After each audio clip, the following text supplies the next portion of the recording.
Danielle. I'll be your host for today's launch of Microsoft Teams collaboration in the modern workplace. But before anything else, please don't forget to download the app. You have the 10 cards on your tables.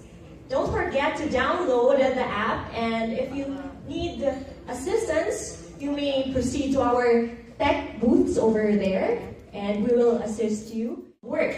Why we need to build super teams. A round of applause, please, for Microsoft's COO and CMO, Mr. Kian O'Neill. Let's give him a round of applause, please.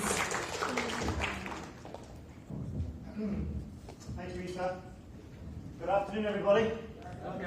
I promise you I will not dance like that. And I will not make an attempt to dance like that, but yeah, they're very good. So again, welcome everybody. My name is Kian O'Neill. I'm the Chief Operating Officer here in Microsoft Philippines.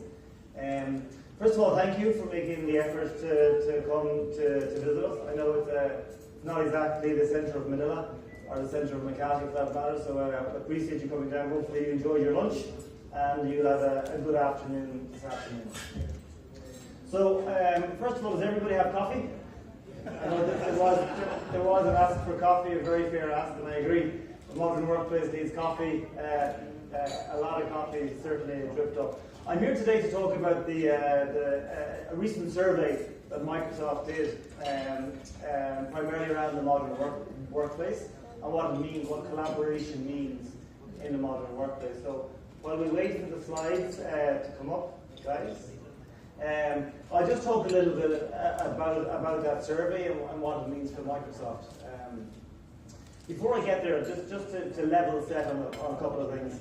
I see some friendly faces in the audience.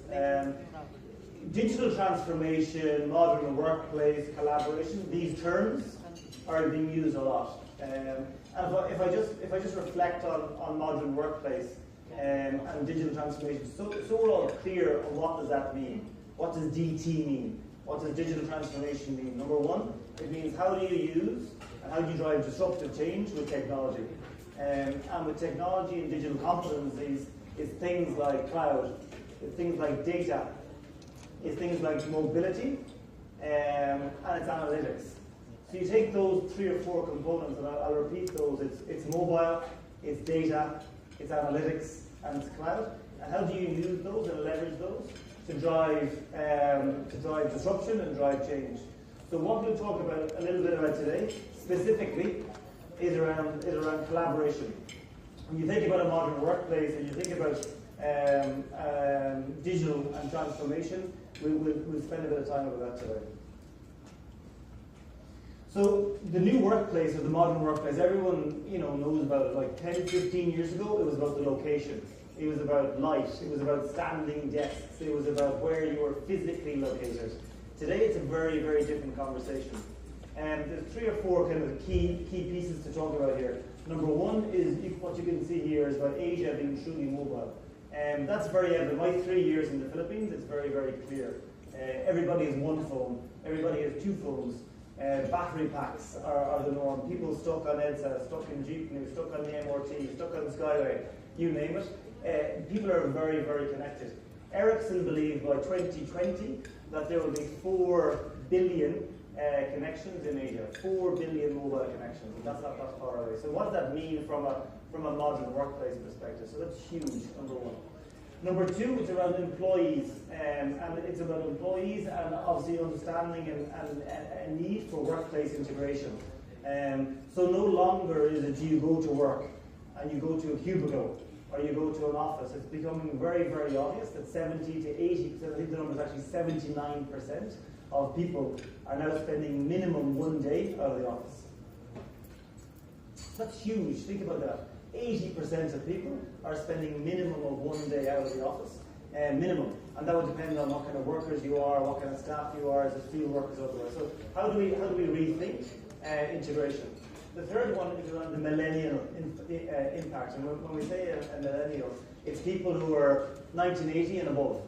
And again, by 2020, 50% of the workforce will be that age category. So again, it's not only about how they work, it's about keeping that talent, keeping that best talent in your company, and what they expect, how they want to work, whether they want to work remotely, whether they want to work in the office. You think about the BPO industry, it's primed for this kind of disruptive change. It's primed for, I think there's 1.2 million people working in that industry.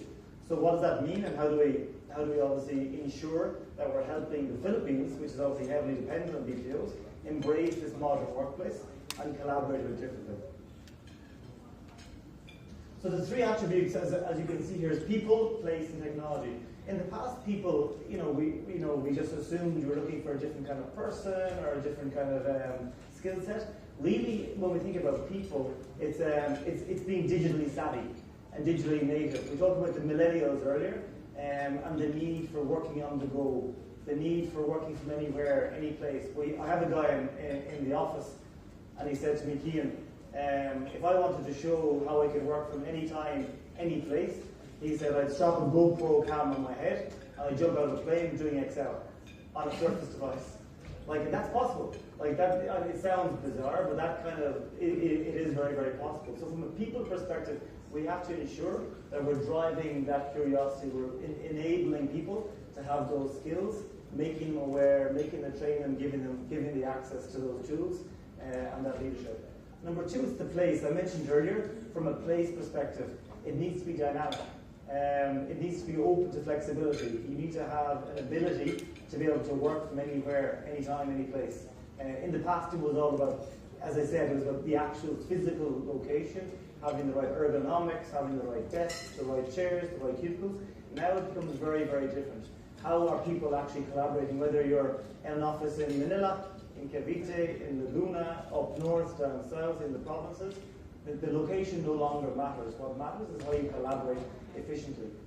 And then finally, it's actually about the technology itself. And the technology, what we're finding in Microsoft is the technology is changing the game. It really is changing the game. So how do you look at technology to completely change the game? Whether it's with your employees, whether it's in your operations day to day, your product sets, or your customers. The technology itself is unleashing a huge amount of insights. The technology is enabling people to work very, very differently. I think as press and people in media, you guys are at the forefront of that in terms of how you work, how you collaborate back with your editors, with your newsrooms, etc. It's a very good example of how technology can enable you to have a completely different working environment at a completely different level of efficiency. So what are the biggest blockers? What are the single biggest blockers that we see in the Philippines? And number one, as you can see here, is actually it's skills. It's skilled workforce. So a skilled workforce is all about it's not only actually having the actual day-to-day skills, it's the mindset. I talk about that quite a lot in Microsoft, because what we are looking for people with that right mindset. The curiosity in terms of what does the digital business mean? If I am not one, what does it mean to be one? How do I look at data differently? How do I look at data to give me something different? How do I look at mobile? How do I look at cloud? So it's having that curiosity. From their universities, the schools, everybody can catch up with the curriculum, but it's very much about actually having that number one, that digitally savvy workforce, number one, and number two is leadership. When I say leadership, we see it every day. We see some companies here in the Philippines who are their board are slow. To be very frank, they're slow. They're happier to keep their technology on-prem. They're happy to run their business the way they've always run it. And then we see other companies. We've done a case study recently with Shakey's. Shakey's is a very good example of a CEO, a CIO, a CFO, the whole board, who are completely bought into technology, into cloud, into collaboration across their branch network of Shakey's, and how they've leveraged technology to completely rethink their business model and how they actually engage with their customers. So really, it's that curiosity, it's that skill set becomes very, very important. Microsoft likes to think about it from 4 key pillars perspective. Number one is around your customers. Number 2, your employees. Number 3, your operations. And number 4, your products. So think about your customers. The very first interaction you have with your customers is when they walk in the door. And it may actually not be your first interaction it may be your first interaction, but their first interaction is most likely going to be online. It's more than likely going to be through a blog post. It's going to be something very different. So how do you enable that omni-channel? How do you engage your customers before they actually even step into the store? How do you understand their sentiment? This becomes very, very important no matter what industry. If you're in a casino, if you're in a hotel industry, if you're in retail, how do you really engage your customers, know what they want, and then ensure that you're giving them that personalized service? That is the expectation. Most customers want that personalized touch, number one. Number two, it's around your employees. So again, how do you give your employees, or how do you enable your employees to have that insight, that data at their fingertips? Because many don't. And the challenge is that many, many customers have the data, but they haven't figured out a way how they can actually enable their employees. So if you can imagine, again, we're in Solaire today. Imagine when I walk in the door that I met with someone who knows exactly, I'm Cian O'Neill, I'm Irish, I'm living in the Philippines, I've got X number of kids, I've got one wife, I've got this. Well, you know, that insight. I like to gamble or I don't like to gamble. I like to have a beer or I don't. And they can give that personalized service. So that data is available. And if you can imagine if you can empower your employees with that kind of data, the kind of personalized service you can get. Number two. Number three, it's around actually your operations and how you can leverage, for example, IoT, the Internet of Things. A very good example here is, and we have examples in the Philippines, but they're just not public references yet. But a very good example is in New Zealand, where they talk about not IoT, it's an Internet of Oysters, where they put sensors in the oyster cages. And the sensors, ahead of time, can tell whether the currents are coming, whether the weather is changing. They can look at the pH levels of the water. So way, way, way in advance, they know there's a storm coming in, etc. And they've completely rethought their operations. They're saving millions of dollars every single year just by using this concept of Internet of Oysters. Very, very simple. And we're seeing that every day. We've seen that with some of our big customers. Rolls-Royce are putting in sensors. They're understanding how they can leverage the power of data to really completely rethink their operations. And there are obviously, here in the Philippines, we also have some customers who are on that journey. And then finally, it's around your product set. Again, how do you look at your product set today? A very good example is companies like Amazon, companies like Uber, many, many companies across the world who are rethinking their product set completely. So again, digital transformation, collaboration in the office or outside of the office becomes acutely important. So the survey that we did, for those of you who would remember, we did a survey about 6 months ago around digital transformation and what that means. And we've taken this survey a step further to bring it into actually what does collaboration mean. So again, it's across all of Asia, over 4,000 respondents, 300 here in the Philippines. So over 300 people responded between February and March this year, so actually in 2017. And the results are very, very interesting. I've mentioned a few of them already. But what we're seeing in the Philippines, it is a very young nation. It is a very digitally savvy nation. And what's holding us back is what we heard about is actually skills, digital workforce. I spoke to a guy last week who's a data scientist here, and huge demand, for example, in data science. But yet the skill set isn't here. Like data scientist is now considered the sexiest job in the world at the moment. It's literally coined the sexiest job in the world. And in the Philippines, we have the data, we have the openness and the curiosity, but we don't have the skill sets. So again, how do we look at that? How do we as leaders, how do we as PR professionals and media professionals spread that word in terms of what's needed in the workforce? So specifically, what do the surveys tell us? 80% of people are spending at least one day outside the office. So 80% of people are mobile. You know, that's a lot of people. At least spending at least one day out of the office. That's a lot. And that's just this survey of 300 people in the Philippines. Of that, only 64% feel they're enabled. So you can see the gap straight away, 80%, 64%, 15-16%. So again, a huge gap in terms of the need to be outside, and the fact that they are outside, but the fact they're probably losing productivity because they're not enabled. And enabled is actually, it's around location, it's around technology, It's around how they can collaborate quickly. It's how they can get real insights on their data. How do they leverage process, people, and ultimately it's around that collaboration piece in that modern workplace. So that's what the survey looks at. And today you'll also hear a little bit more about how Teams and Microsoft brings that to life. So what more can be done to empower employees? What you can see here is 53% believe that leadership is committed. That's still a big number who are not committed. That's 1 in 2. And I used the example earlier of Shakey's. I see the example with other large resorts, other large companies, corporations, conglomerates. Those who are in, not at an IT level. So technology, the beauty actually is technology is no longer an IT conversation. And I'll repeat that because it's very, very important. Technology is no longer an IT conversation. Technology is a business conversation. Because when you think about a CFO, Chief Financial Officer, Chief Marketing Officer, CEO, these guys are looking at technology and to technology to completely rethink and reshape their business. So it's very, very interesting that still only 1 in 2 are actually committed. Culture becomes very important. And again, we don't talk about it. I'm not a HR professional, but culture in the workplace becomes hugely important. How does culture and behavior, how do you change the behavior? And to be very frank, we have some Microsoft people here. Even in Microsoft, we're challenged with that. We're challenged with changing that behavior. The behavior of always being send an email, multiple respondents, put the world and their mother on CC, it goes to everyone, it comes back, and it's the efficiency that you lose. And things like Teams and how you look at teams differently and how you collaborate differently is just one component.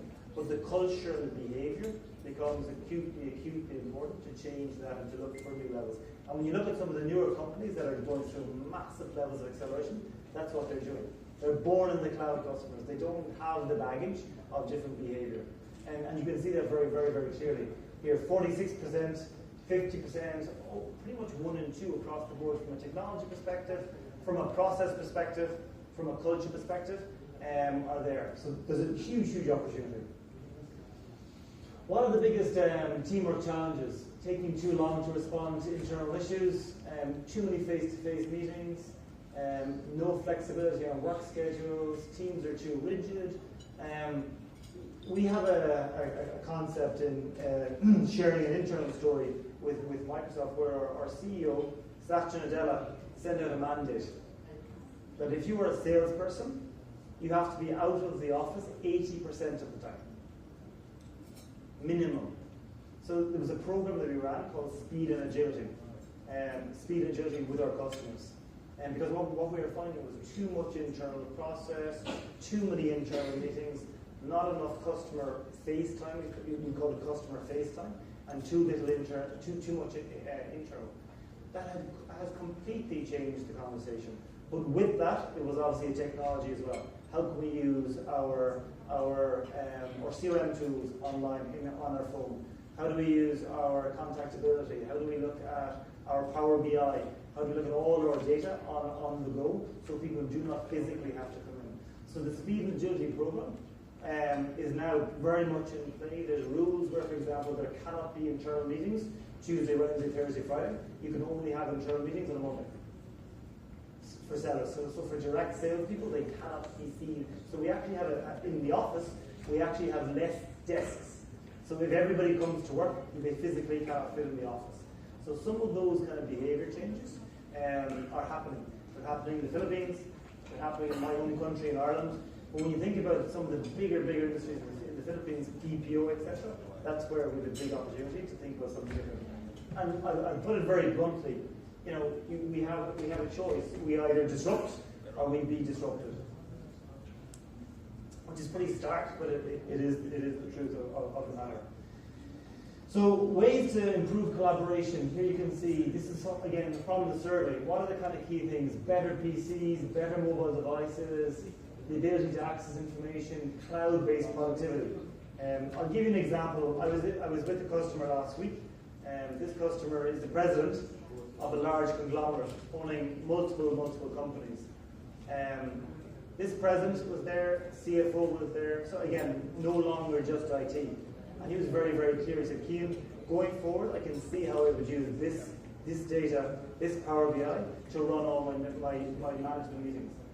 So again, it's how you can leverage technology to completely change the conversation, completely change how we collaborate in the modern workplace. I think it's one of the single biggest takeaways is how we can think about not only technology, not only location, and not only people. I'll turn back to Christian.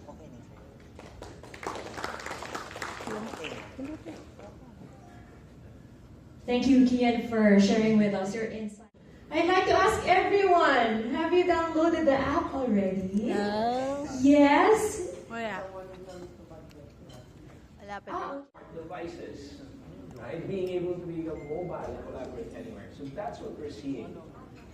And because of this multi-generational workforce as well, we're seeing people working in different ways, right?